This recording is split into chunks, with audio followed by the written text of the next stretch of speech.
pivot swing to halo. So this is a full body complex. You're gonna be working biceps, shoulders, triceps, and a little bit of the lower body, as well as, of course, we are working our nervous system to be regulating and understanding where we're gonna be going and working on proprioception. So moving a little bit more of feet movement and adding in full body work. So what you're gonna need for this one is you're gonna need a light to medium kettlebell, light to start so you can get the movement pattern down.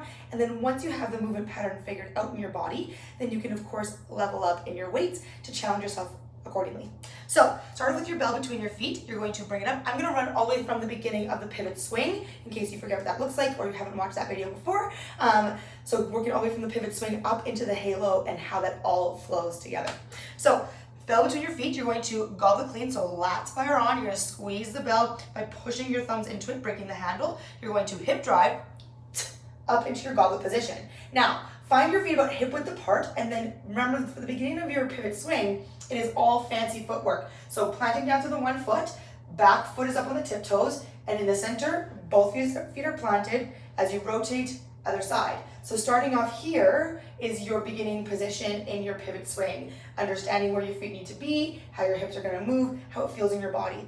Once your feet start to get the movement pattern down, we are adding in the pivot swing, which is gonna be elbows close to the rib cage, dropping the bell into the pelvis and back up. So as your bell comes to center, feet to center, as it comes over, you're gonna rotate side to side. Now this is a big thing with this movement is if you try to project the bell out, meaning if you don't keep the elbows tucked in and you come out, you're gonna have big shoulder movement and you're not gonna feel as stable. So we wanna keep the elbows tucked in and think right from your hip bone, right to the middle of your pubic bone to the other side. Small, tight U from side to side. So that is your pivot swing.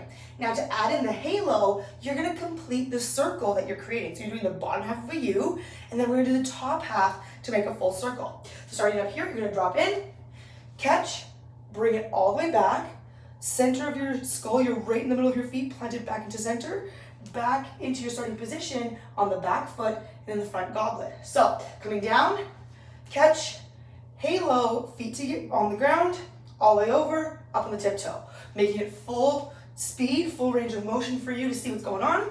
We're working shoulder mobility, triceps to work through here, and of course, biceps as we catch from side to side.